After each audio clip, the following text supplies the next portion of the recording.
Eu quero ler um texto que está em 1 Reis, no capítulo 2. Eu vou ler o versículo 1 e 2, mas enquanto você procura aí, ou enquanto aparece na tela, 1 Reis, capítulo 2, versículo 1 e 2. Várias vezes, desde quando eu era menino, eu fui morar nos Estados Unidos com 13 anos, né? Então, todas as vezes que eu vinha ao Brasil de férias, meu pai falava para mim algo, e eu nunca sabia que estava praticamente esses versículos aqui, pelo menos o final deles, do segundo versículo. Mas diz assim, olha: quando se aproximava o dia da sua morte, Davi deu instruções ao seu filho Salomão. Graças a Deus não estava chegando o dia da morte do meu pai, mas todas as vezes que eu ia embora, voltava para os Estados Unidos para estudar, ele me dava instruções. Tiago, olha, faça assim, não gaste demais, não coma demais, faça exercício, né? Tenha saúde. Instruções que um pai dá a um filho, todas as vezes ele fazia isso.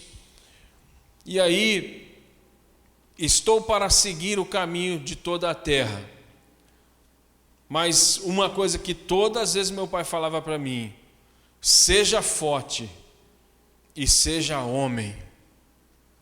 E eu, sinceramente, eu olhava, eu ouvia isso toda vez. Olha, meu filho, trabalhe duro, busque a Deus, seja íntegro, tenha caráter, cumpra com a sua palavra, sirva a Deus de todo o teu coração, viva para Deus, não se preocupe só em trabalhar e ganhar dinheiro. E depois de todas as instruções sábias de um pai para um filho, eu, o filho mais velho, então às vezes acaba que a responsabilidade na época era um pouquinho maior, né?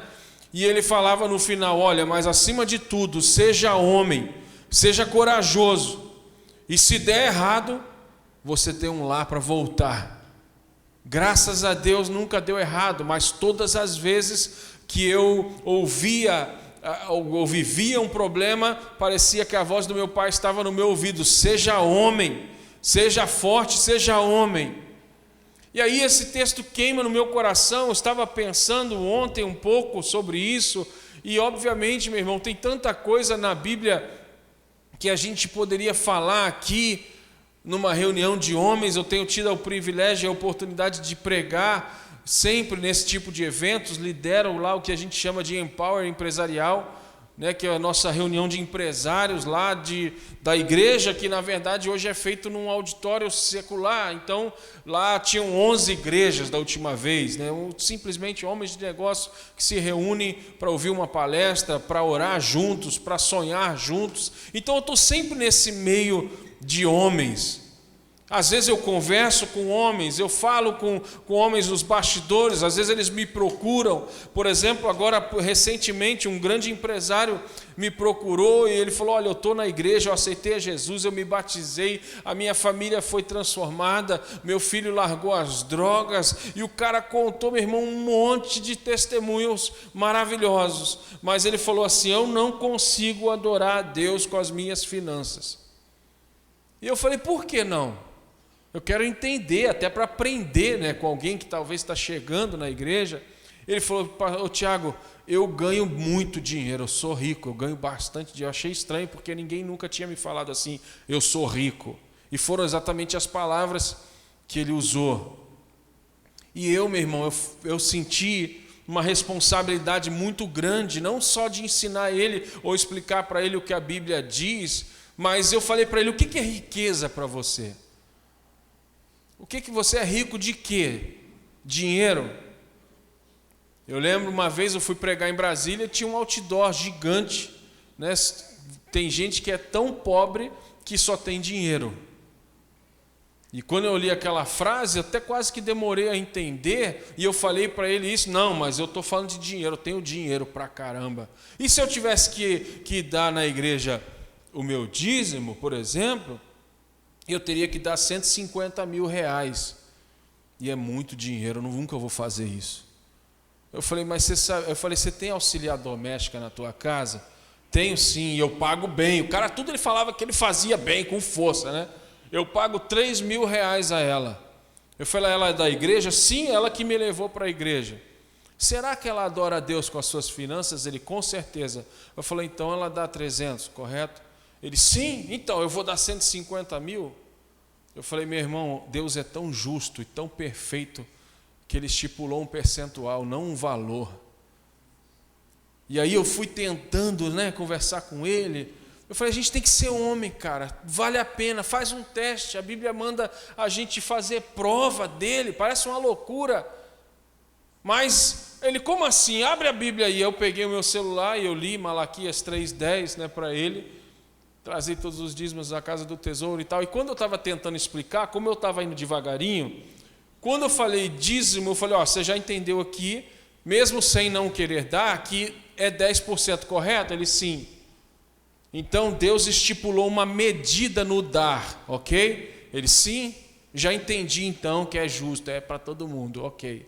E o cara estava irredutível, né? Eu falei, meu irmão, agora vamos ler o resto do versículo. Para que haja mantimento na minha casa, provai-me nisso, se eu não vos abrir a janela do céu e derramar sobre você bênçãos sem medida. Eu falei, meu irmão, você só não vai viver essa experiência se você não quiser prosperar. Ele, como assim? Eu falei, porque para dar tem uma medida estipulada, para receber é sem medida. Aí ele ficou assustado. Meu irmão, esse cara se tornou um dos maiores abençoadores do reino de Deus no Rio de Janeiro. Esse cara está fazendo uma revolução. Não ganhando mais dinheiro, não é isso, mas ele está abençoando as coisas de Deus e Deus está abençoando ele. E ele falou, realmente, eu não tinha riquezas, porque ele falou uma frase para mim que eu até postei no meu Instagram: riqueza é quando a gente tem alguma coisa que o dinheiro não pode comprar. Olha como que a vida do cara muda e Deus age, né? E meu irmão, isso é maravilhoso. Então, primeira coisa aqui, seja homem diante dos seus pais. Eu coloquei aqui escrito isso. Em Lucas 15 é a história do filho pródigo, a gente conhece bem essa história. A maioria de nós já ouviu falar, e eu mesmo já preguei várias vezes detonando esse cara. Como que o cara pega a herança do pai dele, que era direito dele, mas ele pega antes da hora, ele vai embora, ele gasta tudo com prostitutas, com coisas erradas. Talvez se fosse hoje, eu não vou aqui julgar as coisas que ele gastou, mas a Bíblia diz que ele gasta o dinheiro de forma completamente errada, sem noção, sem responsabilidade, até que ele perde absolutamente tudo. E a gente prega e detona esse cara. Como pode o cara fazer um negócio desse? Mas, meu irmão, na minha opinião, no versículo 17, quando a Bíblia fala assim, olha, caindo em si, ele disse: quantos empregados ou trabalhadores do meu pai têm comida de sobra e eu aqui morrendo de fome? Eu me porei a caminho e voltarei para o meu pai, e lhe direi: pai, eu pequei contra o céu e eu pequei contra ti. Eu sei que aqui, como eu, tem algumas pessoas que têm o privilégio ainda de ter o seu pai vivo. Meu irmão, seja homem diante do seu pai. Isso tem feito toda a diferença na minha vida, porque é interessante que o filho pródigo, ele não recuperou absolutamente nada daquilo que ele perdeu. Toda a riqueza que ele perdeu, toda a herança que ele jogou fora, ele não recuperou. Mas eu tenho certeza que ele recuperou a coisa mais importante do que todo o dinheiro que ele perdeu. Porque quando a Bíblia fala que caindo em si, eu imagino uma cena tipo plim plim, caiu a ficha, ele agora sabe quem ele é. Ele não recupera as coisas materiais que ele perdeu, mas ele recupera a sua identidade. Eu sou filho de um cara que é só eu pedir perdão para ele, que ele vai me perdoar, nós vamos restaurar nossa comunhão. E a Bíblia fala que quando ele volta, o pai dele vem correndo de longe, faz uma festa. É uma história linda e maravilhosa que você pode ler lá em Lucas 15 depois. Mas, meu irmão, foi necessário ele ser homem diante do seu pai.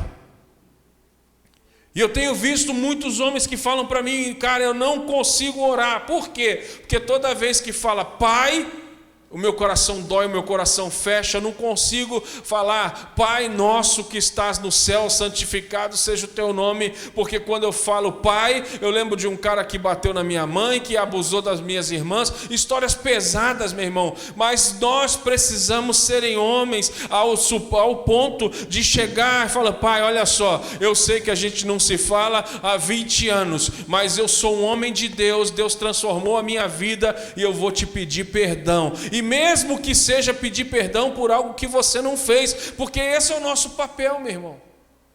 A gente exige tanto que os nossos filhos sejam homens, mas será que a gente está sendo homem de verdade? Então eu coloquei, seja homem diante de seus pais. Número 2, seja homem diante da sua mulher. Ah, meu irmão, isso aqui... se eu for falar tudo que meu pai fala sobre isso, a gente não sai daqui hoje. Mas eu coloquei aqui, Colossenses 3:18, que todo homem que eu conheço ama esse versículo. Esposas, sejam submissas ao próprio marido como convém no Senhor. E aí, se tivesse mulheres aqui, elas já estavam, tipo, ai meu Deus, lá, e a gente estaria aqui, a mulher tem que ser submissa. Mas, meu irmão, o que é ser submissa? Ser submissa ao marido é estar debaixo de alguém que tem uma missão. Submissão, missão, eu estou embaixo. Nós temos que serem homens diante das nossas mulheres. Qual é a minha missão? Para onde eu estou indo? Será que a minha esposa Josi vai ficar lá insegura? Eu não sei, ele está em São Paulo e agora está desde quinta, dormiu aonde? Está com quem? Ficou aonde? Realmente dormiu na casa da sua mãe e tal, meu irmão? Para isso não acontecer, nós temos que ser homem diante das nossas mulheres. A gente brinca às vezes, porque quem manda sou eu, né? Porque isso e aquilo. A gente sabe que a mulher influencia o homem, a gente sabe que a Bíblia fala que uma mulher sábia edifica a sua casa, mas, meu irmão, o primeiro erro da Bíblia foi um cara dizer sim, querida, quando era para falar não como. Você quer comer a maçã, come você. Eu não vou fazer. A gente tem que ser homem diante da nossa mulher, meu irmão. A gente prefere criar um problema para fingir que o outro problema está bom. E eu digo a gente porque eu passo por isso, eu já passei por isso. Dá muito mais trabalho. A gente fala, olha, não é por aqui não. Esse mês a gente está apertado. Vamos fazer o seguinte, vamos fazer um orçamento aqui. E a partir daqui, passou disso aqui, você não vai gastar, ok?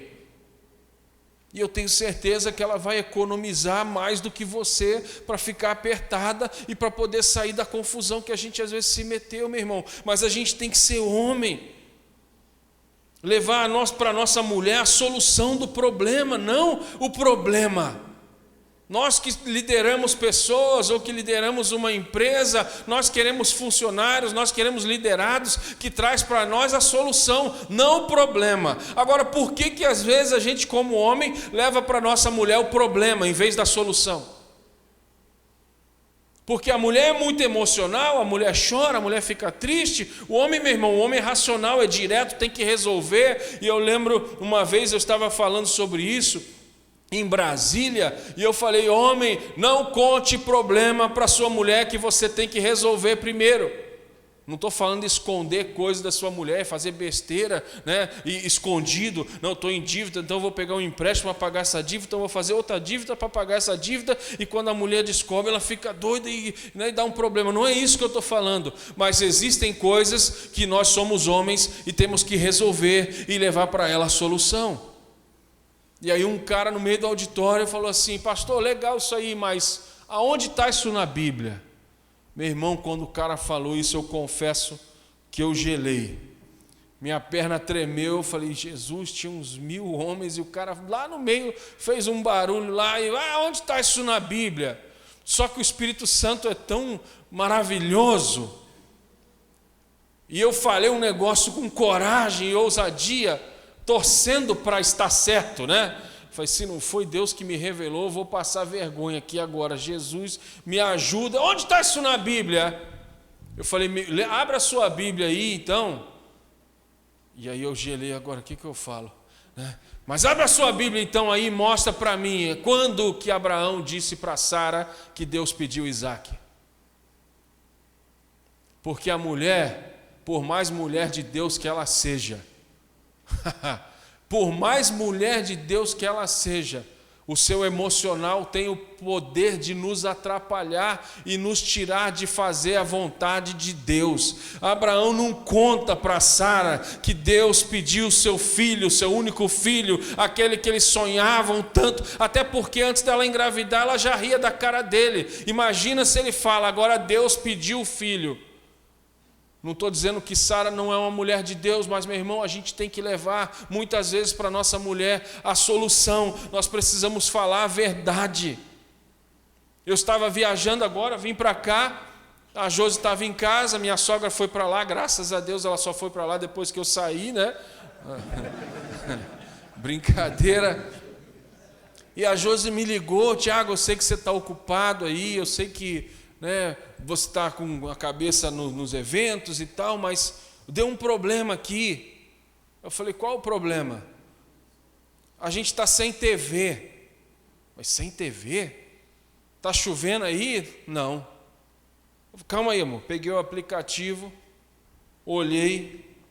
Josi, cometi um erro. O quê? Eu não paguei. Eu esqueci. Ela, amor, sério? Não, não tem problema não. Não tem problema. Resolve aí amanhã, hoje, quando você puder. É só pagar, só entrar no banco e pagar no celular, mesmo viajando, tudo bem. Mas ia demorar o quê? 1 dia, 2 dias? Eu liguei para a operadora, vou resolver isso agora. Olha, liga aí por favor, e eu não deixo de pagar, eu esqueci de pagar, e a minha mulher está em casa e cortou a TV. Meu irmão, menos de 12 horas resolveu, rápido, pum, acabou. Agora, já pensou se eu chego... Ué, estranho. Será que a fibra caiu, a internet caiu? Mas eu não entendi. Por quê? Meu irmão, fala a verdade, eu esqueci de pagar. O boleto está aqui no meu bolso, eu não vi, eu esqueci, me ajuda. Mas, meu irmão, uma pequena mentira pode destruir um casamento. Porque, na verdade, não existe pequena mentira. A gente tem que ser homem diante da nossa mulher. Número 3, seja homem diante dos seus filhos. Eu tenho tido o privilégio de andar com homens de Deus que marcaram gerações. Por exemplo, agora, recente, 1 mês atrás mais ou menos, o Franklin Graham foi ao Rio de Janeiro fazer a cruzada Esperança Rio, né? O filho do Billy Graham. E aí eu pude conhecer o Will Graham, que é o neto do Billy Graham, que também já é um pregador da palavra. Quando eu vi isso, meu irmão, tive lá o privilégio de ir lá em Ipanema, em Copacabana, no Hilton, tomar um café com eles rapidinho e bater um papo lá, foi maravilhoso, legal, mas eu pude ver como pode um homem que marcou o mundo, marcou gerações, deixou um legado para o seu filho, que já deixou um legado para o seu neto, e ele contando algumas histórias lá. E aí, sabe qual foi a mensagem do Franklin Graham, do filho do Billy Graham, na areia de Copacabana? Olha, a mídia diabólica e mentirosa fez uma notícia chacota do meu pai, porque meu pai falou que ele ia morrer com 100 anos, e a mídia falou, Billy Graham errou, pelo menos uma vez na vida, quando ele falou que ia morrer com 100 anos, porque na verdade ele morreu com 99 anos, e a mídia no mundo inteiro ficou rindo e falando disso, tentando fazer chacota. Aí o Franklin Graham, na areia de Copacabana, no palco, falou assim, isso é mentira, porque a vida inteira o meu pai pregou contra o aborto, meu pai sempre pregou a favor da vida, e o meu pai acreditava que a vida começa na concepção do feto, já existe vida, se fizer aborto, está matando uma criança. E aí o Franklin Graham, cheio de autoridade, falou assim, o meu pai morreu 9 meses antes dele completar 100 anos, ou seja, ele completou 100 anos, porque ele já era vivo na barriga da minha mãe. Eu falei, meu Deus, que mensagem, que palavra, quanta coisa de gerações e gerações, porque o Billy Graham era um homem para os seus filhos e para os seus netos. E agora eu posso falar no Brasil inteiro contra o aborto usando ele, que aí ninguém bate em mim, né? Mas agora eu vou falar, não Franklin Graham, eu vou falar, só é a favor do aborto quem já nasceu, né? Então tem coisa que a gente tem que ser homem, meu irmão. A gente tem que ser homem. Eu sou homem, vou assumir essa parada. Se deu errado, Deus vai me ajudar a restaurar. Eu não vou apoiar coisas que são contra a palavra de Deus. Não é por causa de esquerda, direita, porque está chegando a eleição, não. Porque a instrução que a gente precisa não vem da esquerda nem da direita, vem do alto, meu irmão. Vem do alto. Então seja homem diante dos seus filhos. Número 4, para a gente já começar a encerrar, seja homem diante de Deus. Eu amo esse texto aqui, que também está em 1 Reis, no capítulo 2, sendo que agora no versículo 3. Obedeça ao Senhor, o seu Deus. Obedeça o que o Senhor, seu Deus, exige. Ande nos seus caminhos, aí de novo, obedeça aos seus decretos, aos seus mandamentos, às suas ordenanças e aos seus testemunhos, conforme se acham escritos na lei de Moisés. Aí isso daqui é maravilhoso. Olha o final. Assim você prosperará em tudo o que fizer e por onde quer que você for. Meu irmão, é impossível a gente não prosperar em tudo se a gente não obedecer a Deus, obedecer ao Senhor, seu Deus, obedecer as coisas que Ele exige, andar nos seus caminhos, obedecer os seus decretos, os seus mandamentos, as suas ordenanças. E aí esses dias eu estava também conversando com outro homem lá, e ele falou: pastor, eu não entendo, porque a Bíblia, ela deixa claro, olha, eu nunca vi um justo desamparado, nem a sua descendência mendigar o pão. E ele falou esse versículo, um cara novo convertido, chegando para a igreja agora, leu isso, e eu falei: não, mas é verdade. Ele: como assim? Mas não é possível, nunca vi um justo desamparado, nem a sua descendência. Rapaz, o mundo está difícil, as coisas estão difíceis, a minha empresa quase quebrou, a pandemia, e isso, e aquilo. Como que a Bíblia pode falar que nunca viu um justo desamparado? Eu falei: meu irmão, em vez de questionar a Bíblia, eu vou questionar você. Aí ele riu, né? Lá vem você, né? Eu falei: não, é sério. Eu, em vez de questionar a Bíblia, eu vou questionar você. Você tem sido justo? Porque a Bíblia fala: nunca vi um justo desamparado. Você tem sido justo? E, meu irmão, tem hora que por andar tanto com americanos e pessoas de outros países, eu fico assustado ainda, mesmo já morando no Brasil há 22 anos, eu ainda fico assustado com algumas coisas. Agora mesmo lá em São Paulo, agora a gente estava indo para a casa do meu pai, a gente tinha almoçado hoje na rua, ele levou a gente para almoçar fora, para minha mãe não fazer comida, que coisa legal, família e tal. Aí meu pai: olha que legal, Tiago, uma igreja à noite e durante o dia uma loja. E ali uma loja grande assim, ou seja, o cara faz uma loja na igreja para ajudar, né, com as despesas e tal. Eu falei: poxa, legal. O cara está correndo atrás, está batalhando, tá, né? Só que quando eu fui ver de que era a loja, loja de multimarcas. Ah, pastor, mas isso é normal, é réplica. Não, não é réplica, é falso. É pirata. Não existe camisa da Lacoste por R$ 59,90. Não existe Nike 10 molas por R$ 25,90. Irmão, ah, pastor, você fala isso porque você viaja o Brasil, aí viaja para outros países, compra lá fora mais barato. Não, desde que eu era adolescente, os meus irmãos até riam da minha cara, porque falavam: você é doido, você compra calça jeans na Taco, você compra, né? Eu falei: meu irmão, eu compro o que eu posso, não vou fazer dívida para comprar o que eu não posso, para fingir ser uma coisa que eu não sou.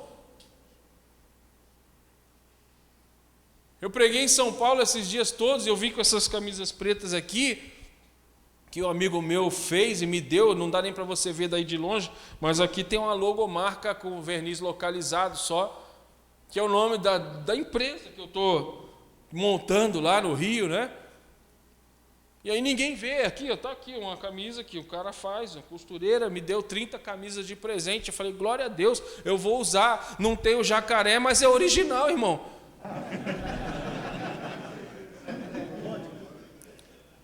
Tem nota fiscal, está tudo certo. Ah, pastor, mas isso aí você está sendo radical, meu irmão. Estou sendo radical porque a Bíblia é radical. Eu quero ver a minha descendência abençoada. Eu quero ver as coisas acontecendo, sabe?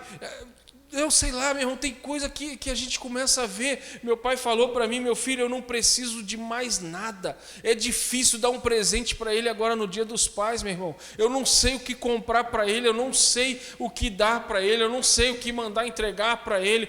Livros que eu trouxe ele já leu, tudo ele tem, tudo Deus deu. É um homem próspero, abençoado, e não é porque, tem tudo, é rico, é milionário. Não, é porque ele está satisfeito com tudo que Deus deu. Não é uma camisa cara que vai deixar feliz, ou não é, né, sei lá, um cartão, um bom dia, um eu te amo. Esses dias eu escrevi para ele, pai, me perdoa.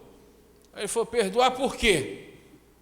Foi porque por muitos e muitos anos eu deixei de desfrutar da sua amizade.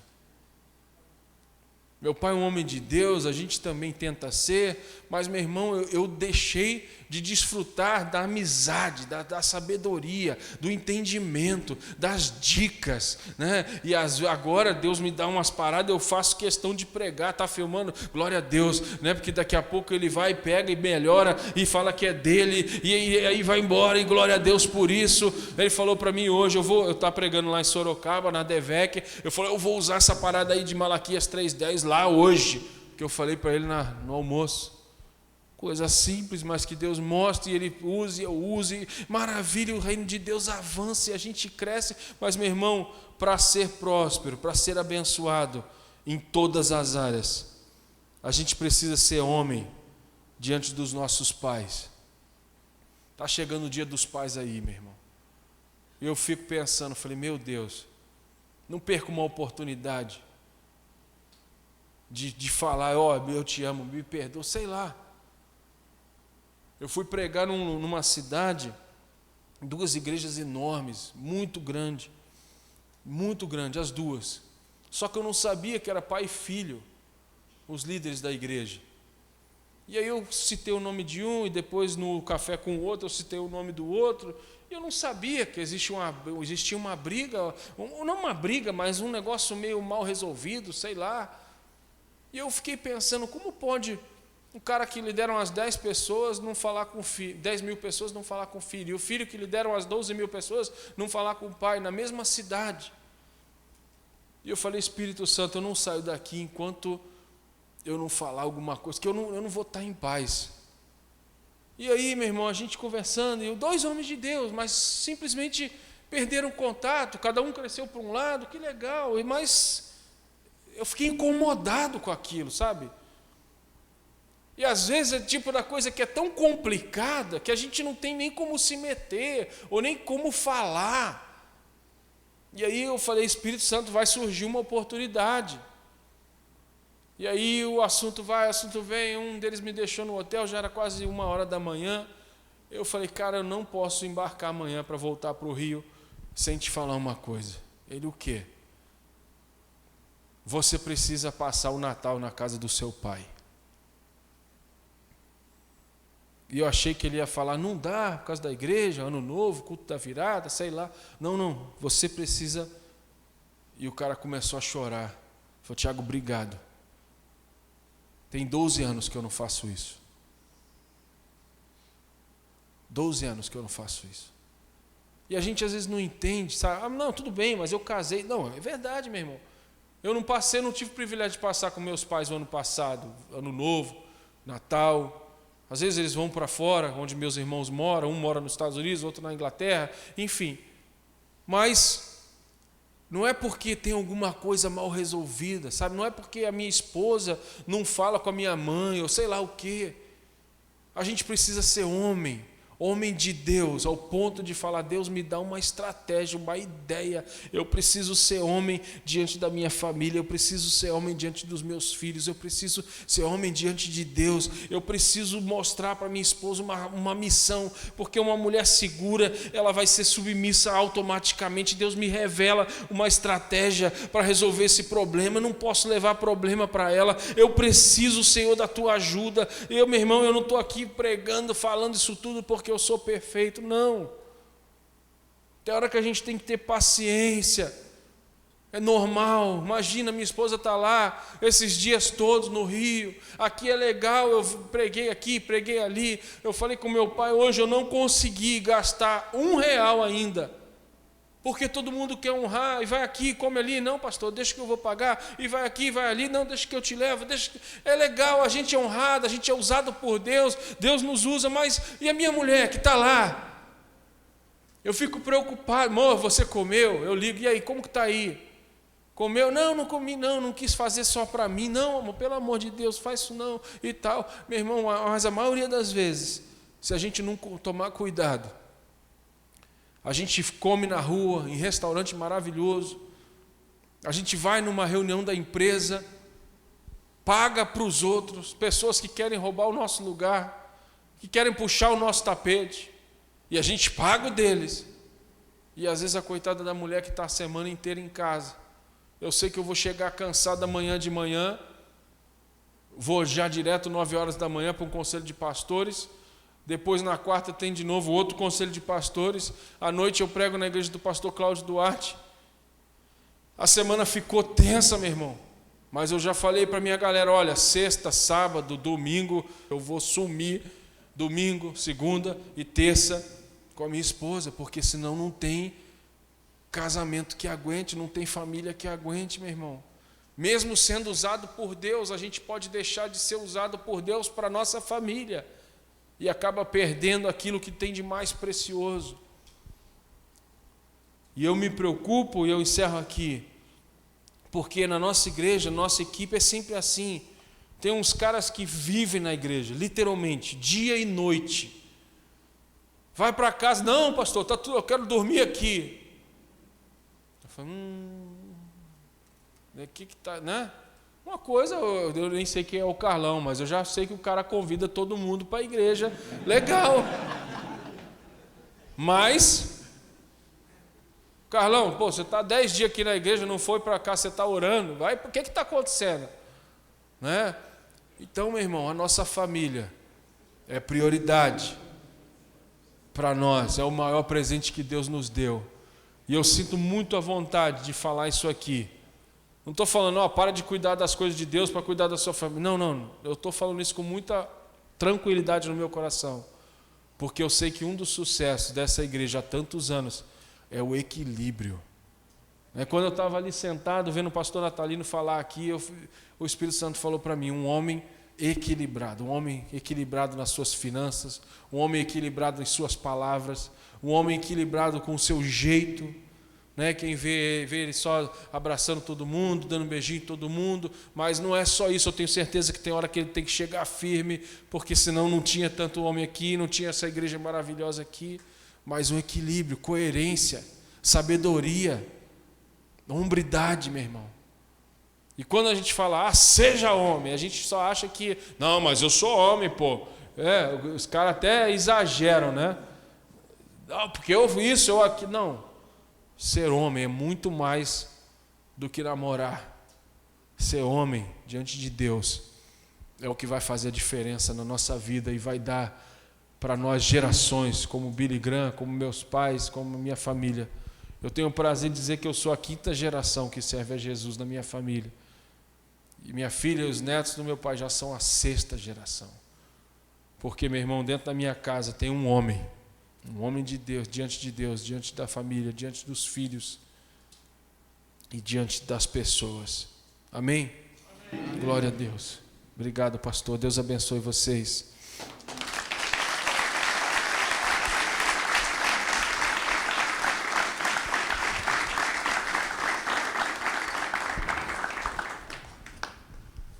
Glória a Deus. Você foi abençoado? meu pastor, ele, conhecido como tio Cássio, ele dizia: se o dia que eu morrer ninguém chorar por mim, não valeu a pena viver. Se o dia que eu morrer ninguém chorar, ninguém sentir saudades, não fizer falta, então não valeu a pena viver. Que a vida tem sentido quando a gente deixa saudades. Eu brinco, né? Com alguns eu digo: ó, se você mudar de igreja, eu vou te amar tanto que você vai sentir falta de mim. E não vai se ajustar em outro lugar, porque eu vou te amar tanto.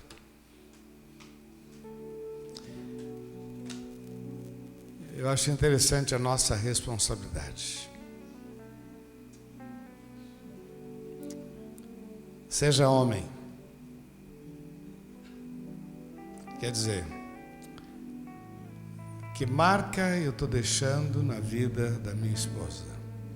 Que marca eu estou deixando na vida dos meus filhos? Que marca eu estou deixando diante das pessoas? Quem de fato sou eu? Você deixa saudades ou alívio? Não, bem, vai para a igreja, vai para a igreja. Falou do irmão que não sai da igreja. Às vezes a mulher fala: não, vai para a igreja. Pelo menos aqui em casa fica em paz. Seja homem. Às vezes é homem para ganhar dinheiro. Às vezes é um homem muito gentil com pessoas. Mas não marca dentro de casa, não deixa uma história. O pastor Tiago está dizendo sobre gerações. Eu sou fruto de um portuguesinho pequenininho chamado Carlos Antunes, meu avô, que porque aceitou a Jesus foi expulso da família. Família muito católica, e ele foi rejeitado. Mas esse homem marcou a nossa história. Fez da gente uma geração. Sou fruto de um homem chamado Natalino, pastor Natalino, pai, que nunca teve uma igreja grande, mas era apaixonado pelos bêbados. Ele gostava de pegar o bêbado nos bares e levar para a igreja. Eu me lembro, ele gostava de gangues. Lá em Guarulhos, para quem conhece Guarulhos, Vila Galvão, tinha 2 gangues fortes lá, não sei como. Ele acabou entrando numa delas e trouxe aquele pessoal para a igreja. Os caras vinham com soco inglês, faca, revólver. Mas eles vinham, os 50 camaradas que vinham para o culto. Aí ele conseguiu entrar na outra gangue. Aí ele conseguiu trazer esse pessoal uma única vez. Eles se confrontaram na igreja, quase saiu um quebra. Aí então tínhamos um culto para uma gangue, um culto para outra gangue. Loucura. Meu pai fazia apelo, o cara ia com um punhal, aceitando a Jesus, colocando o punhal lá. Igrejas pequenas. Mas eu cresci vendo isso. Essas gangues, naquela época, não sei hoje, naquela época, eles tinham um chefe. Esse chefe, todo mundo sabia quem era. Porque se a polícia viesse, era ele que ia preso. Mas o chefe mesmo, a gente não sabia quem era. E um dia marcou lá, eles vieram ajudar a limpar a igreja. Minha mãe conversando com um deles chamado Benê, falou: Benê, como eu gostaria que vocês aceitassem a Jesus. Eles gostavam muito dos meus pais. Ele falou: o que é aceitar a Jesus? É levantar a mão? Ela disse: sim, levantar a mão. Ele disse: é ir à frente? Também, a gente fala, é mudança de vida. Ele falou: hoje à noite todo mundo vai aceitar Jesus.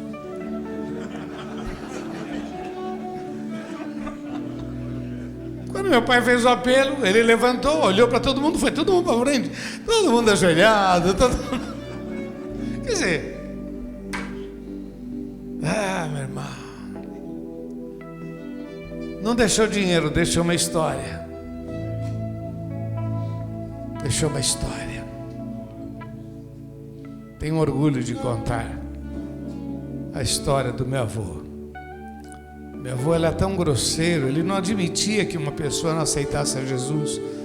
Ele ficava irritado. Como é que você não vai aceitar Jesus? Ele era pequenininho. Ele falou assim: você é burro. Você não vai aceitar Jesus?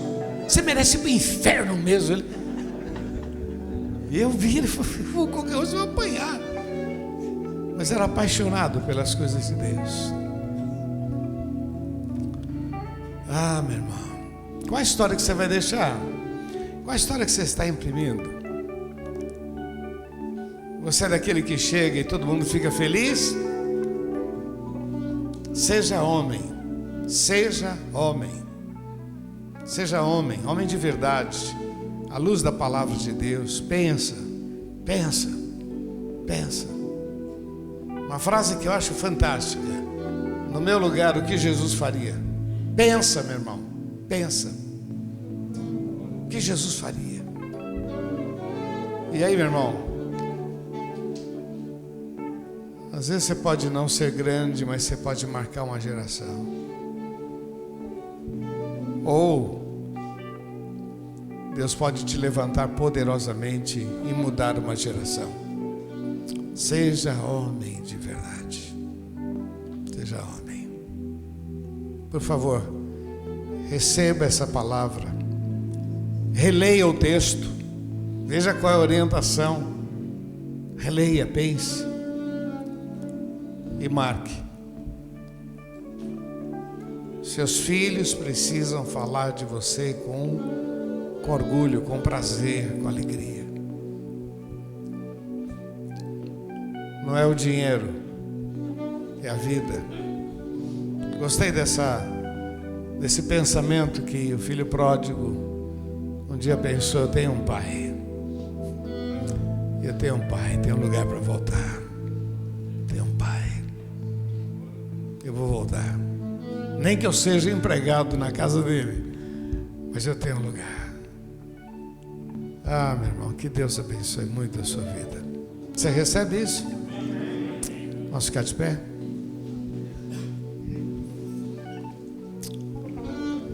Eu queria que você desse a mão para quem está do seu lado. Eu queria que você agora intercedesse pela vida desse irmão. Gostaria que você orasse por ele. Deus abençoe a vida do meu irmão. Não ora por você não, ora por ele. Ora por ele, diz: Jesus abençoa a vida do meu irmão. Deus abençoa a vida do meu irmão. Abençoa o seu lar, a sua família. Diga: Jesus abençoa. Oh Deus, põe as tuas mãos, Senhor. Senhor, que surjam homens, ó Pai, com autoridade, com ousadia. Homens, ó Pai. Oh meu Deus, estende as tuas mãos sobre cada vida, Senhor. Homens que façam diferença. Homens que marquem a sua família. Homens. Oh Deus, glorifica o teu nome. Abençoa, Senhor. Muito obrigado pela palavra. Muito obrigado, Senhor. Muito obrigado. Em nome de Jesus, muito obrigado, Senhor. Oh Deus. Abençoa, Senhor. Aleluia. Querido, eu queria orar com você que tem passado dificuldades. Todos nós passamos, é evidente. Mas alguns estão passando, às vezes são problemas, parece que passou do limite para você. Problemas que afetam a tua vida pessoal, problemas que afetam sua vida financeira. Eu acho legal esse pensamento, meu irmão. Você nunca pode ter medo de voltar e dizer: eu errei, preciso de ajuda. Não adianta a gente tentar ser o que a gente não é. E eu queria orar com você que tem passado momentos aí de dor. Às vezes em relação à família, em relação aos filhos. Mas coisas que você sabe que só Deus pode te ajudar. Só Deus. Eu quero orar com você. Nós, pastores, vamos orar por vocês. Você tem vivido um momento assim muito difícil. E só Deus. Não é dor de cabeça, não é dívida que você fez, não é isso não. Não é coisa que você fala: pô, pisei na bola, não consegui, estou atrapalhado. Pô, Deus, só Deus. Então, se você está nesse estado e você queria que você viesse para cá, vem aqui na frente. Nós vamos deixar esse problema aqui no altar. Vem para cá, vem cá. Em nome de Jesus. Só Deus, vem cá. Em nome de Jesus, pode vir. Vem. Só Deus. Só Deus.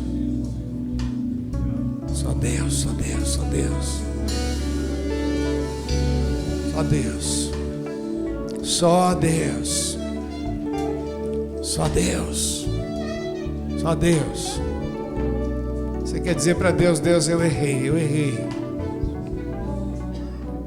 Escolhi o caminho errado, escolhi a estratégia errada. Só Deus. Tem mais vidas? Sai do seu lugar, venha. Seja homem.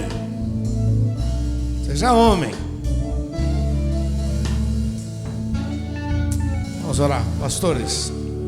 Você aqui mais perto. Pai, eu quero colocar diante de Ti estas vidas. Tu conheces, ó Pai, o coração. Tu conheces a dor, a aflição. Oh Deus, só o Senhor pode mudar. Tem situações, ó Pai, em que a gente se mete, e se não for a Tua graça sobre as nossas vidas, se não for o Senhor, não tem jeito. Quantos, ó Deus, preferem chutar para frente? Quantos preferem, ó Pai, a crise, a separação? Quantos preferem a falência por falta de humildade? Mas nesta noite, Senhor, essas vidas estão dizendo: só o Senhor. Deus, põe as Tuas mãos. Só o Senhor, estende as Tuas mãos, por favor, Deus. Tua palavra diz que os que Te buscam Te encontram. Tua palavra diz: nunca vi um justo desamparado. Tua palavra diz: bem-aventurado o homem que teme ao Senhor, que em seus mandamentos tem prazer. A sua geração será abençoada. A geração dos justos será poderosa na terra. Aqui estão, ó Pai, homens que querem a Tua direção, o milagre, a resposta. Abençoa, Senhor, em nome de Jesus. Você que está aqui à frente, diga: Senhor Jesus, eu recebo o desafio e eu coloco nas Tuas mãos aquilo que é impossível para mim. Me ajuda, me dá graça. Eu preciso de Ti, em nome de Jesus. Amém. Queridos, quem busca o milagre somos nós. Quem faz o milagre nas nossas vidas é o Senhor. Quem deseja somos nós. Eu gosto de dizer que a gente não sabe fazer milagre, só fazer truque, né?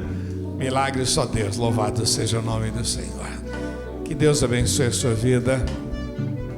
Isso aqui é um altar, um local que nós separamos para culto a Deus, pois você entregou a sua dificuldade aqui. em nome de Jesus. Deus abençoe. Pode voltar para o seu lugar. Vamos aplaudir o nosso Deus, vamos.